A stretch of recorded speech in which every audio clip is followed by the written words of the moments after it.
Bonjour.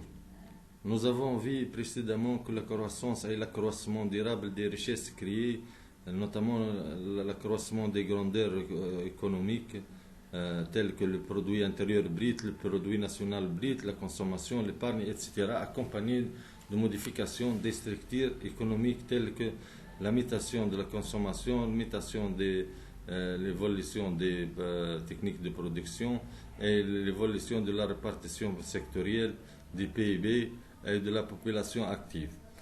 Mais de nos jours, la croissance économique génère non seulement des coûts humains, mais également des coûts sociaux et des inégalités au niveau des individus. C'est-à-dire que la croissance économique n'est pas toujours synonyme au bien-être individuel et collectif. Elle entraîne des effets pervers, de nombreux coûts humains et sociaux. Donc la croissance, certes, elle améliore le niveau de vie et accroît les produits et les revenus, etc. Elle a des bienfaits, mais elle a des conséquences perverses. Elle a des coûts. Ces coûts sont très lourds à l'humanité et à l'environnement notamment. C'est-à-dire que la croissance, par exemple, entraîne la dégradation de l'environnement naturel par la pollution, l'affectation de la faune et de la flore, la déforestation, etc. Elle aussi des inégalités au cours de la croissance persistent.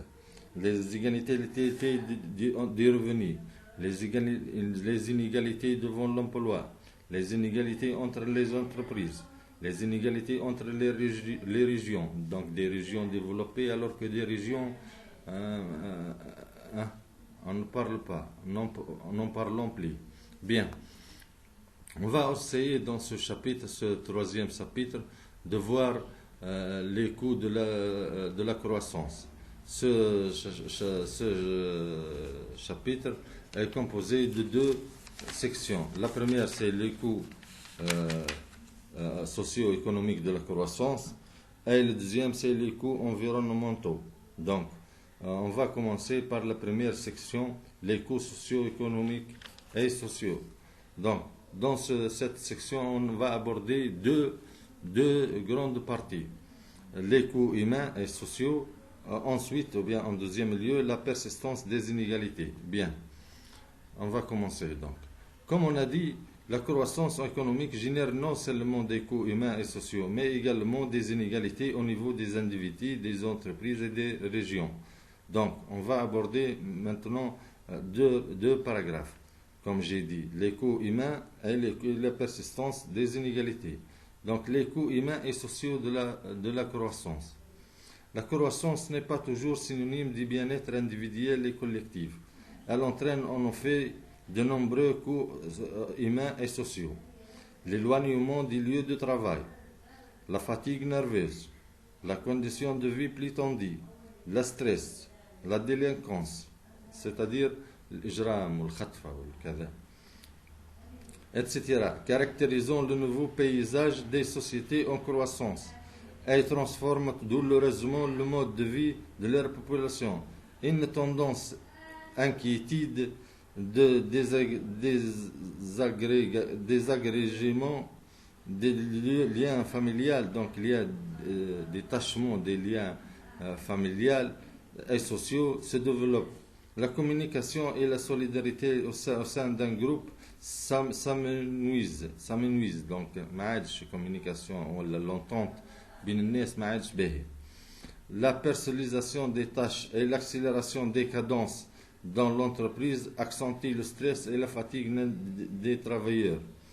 De même, on assiste avec la croissance économique à des maladies qui se développent, notamment les maladies nerveuses, mentales, des maladies cardiovasculaires, jalatat ou le phénomène d'urbanisation et la métropolisation aggravant les problèmes de logement, développement de bidonvilles, multiplication des ghettos et d'embouteillage, de circulation, l'embouteillage, etc. Bien. Donc, comme on a dit, les personnes qui viennent à la ville pour travailler, elles ne trouvent pas où ils vont habiter. Donc, ils vont trouver des ghettos. De même, on assiste à des cités qui ne sont pas bien aménagées. معناها أحياء غير منظمة ما فيهاش لا إكليراج لا حتى شيء مفرعسة ولا وناس ولا حتى شيء. Bien. Maintenant, on va aborder le deuxième paragraphe, c'est la persistance des inégalités. La persistance des inégalités. Malgré l'accroissement remarquable du niveau de vie au cours de la croissance, les inégalités sociales dans la plupart des pays persistent et s'aggravent. D'autres formes d'inégalités retiennent l'attention. Il s'agit des inégalités entre les entreprises et des inégalités régionales. Commençons par les inégalités sociales. Les inégalités sociales, donc des inégalités de revenus. La croissance économique ne met pas fin aux disparités de revenus.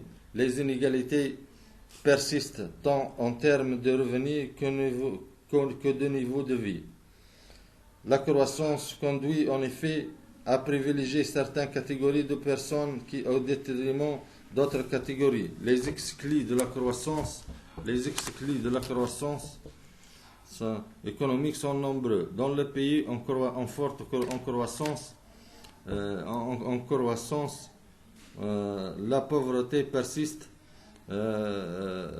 plus encore. Donc les riches sont plus riches, mais les pauvres seront plus pauvres, etc. C'est ainsi que plusieurs catégories de personnes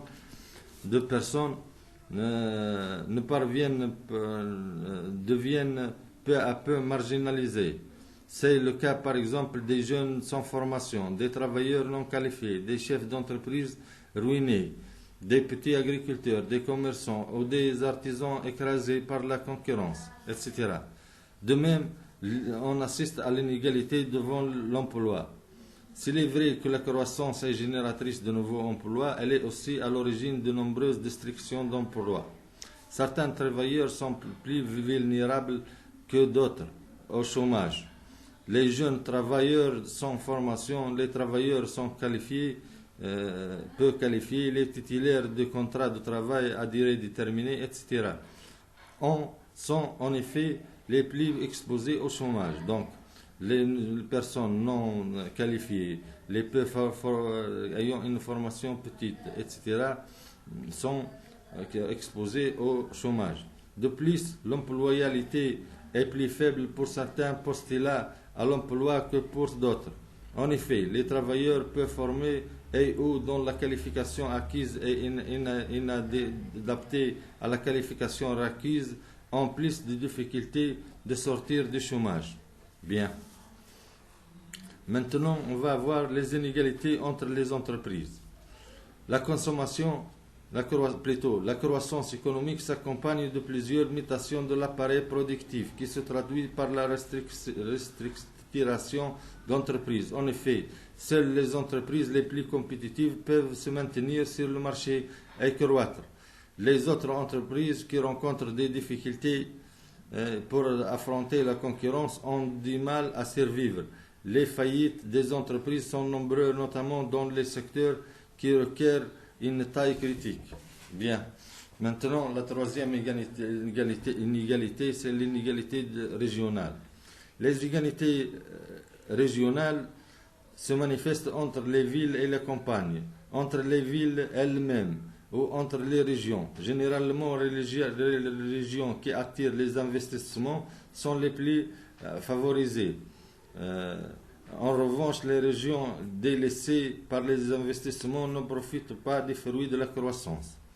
Voilà, donc ça c'est concernant les coûts socio-économiques de la croissance économique. On a abordé en premier lieu les coûts socio-économiques, puis on a abordé les persistances des inégalités.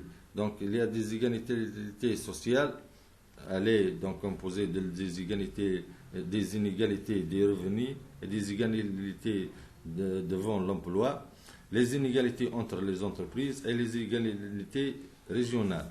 Merci d'avoir suivi cette vidéo et à la prochaine, Inch'Allah. Merci, donc à la prochaine.